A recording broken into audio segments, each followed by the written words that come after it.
النهارده بنقيس مقابل الوسيم للأب، رايحين على تدبير الوصول ليه. تعالوا نشوف يلا مع بعض.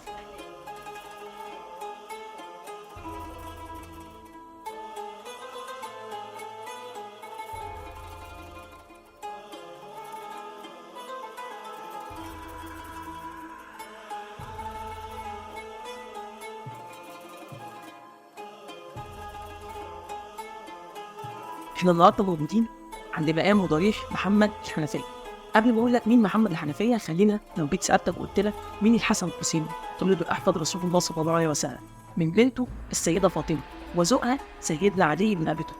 او سيدنا علي بن ابي طالب ده احدى ابنائه محمد الحنفية اللي بيختلف من ناحية الام، وهي خويلة بنت جعفر الحنفي. طيب، محمد بن الحنفية ولد في عهد عمر بن الخطاب وسمي بأبا القاسم الكنية بتاعت رسول الله، بعد ما سيدنا علي بن ابي طالب استأذن رسول الله في الكنية دي. طيب، محمد بن الحنفية ولد وتربى على يد علي بن ابي طالب. مش بس كده، ده كمان كان بيقود الجيش بتاعه. وهنا حاول بعض المنافقين ان هم يوقعوا ما بين علي بن ابي طالب وما بين ابنه محمد بن الحنفية، لانه كان هو قائد الجيش بتاعه، كان بيعتمد عليه في اكثر الحروب زي معركة صفين وزي معركة الجمل، وكمان كان هو فصيح اللسان. فحاولوا يوقعوا ازاي؟ فجروا وسالوه انه ليه والدك علي بن ابي طالب بيزق فيك او بيعتمد عليك في الجيش وفي الحروب، ومتجنب كل الكلام دوت بالنسبه للحسن والحسين؟ طب المعنى بتاعنا ايه؟ اللي هو كان بيعتمد عليه في الحروب وكأنه هو مش بيحب، على عكس الحسن والحسين كان مجنبهم كل الحروب والصراعات. وهنا محمد الحنفية بيرد يقول ايه؟ يقول ان والدي بيدافع عن عيناه بايده، انا ايد وعين الاثنين الحسن والحسين. محمد الحنفية بجانب ان هو حضر استشهاد والده، بايع معاوية بن ابي سفيان على الخلافة، ومن يوم هو بعد بعيد عن كل الصراعات والحروب اللي ممكن انه يتعرض ليها، ونفذ وصية والده وفضل جنب اخويه الحسن والحسين. ولكن الجديد بالذكر ان هو حضر استشهاد الحسن وحضر استشهاد الحسين، ولكن لما الحسين خرج الى كربلاء واستشهد هناك كان هو في المدينه. والمؤرخين هنا قالوا ان سبب وجوده في المدينه حاجتين: السبب الاولاني ان هو الحسين استخلفه على اهل المدينه في عدم وجود، والسبب الثاني بيقول ان هو كان مريض. يمكن تاكيدا لكلامه محمد الحنفية كان بعيد عن كل الحروب والصراعات، ان هو في عهد عبد الملك موت في الدوله الامويه.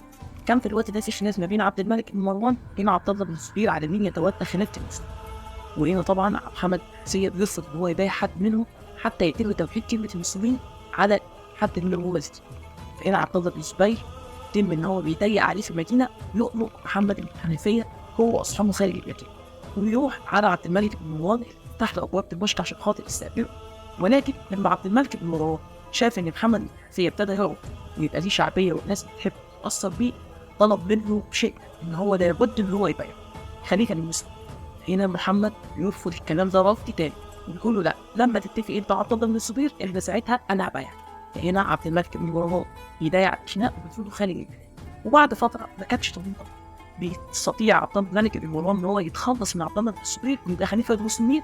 وهنا محمد بن الحنفية مبقاش عنده مشكله ان هو يبايع مين؟ عبد الملك.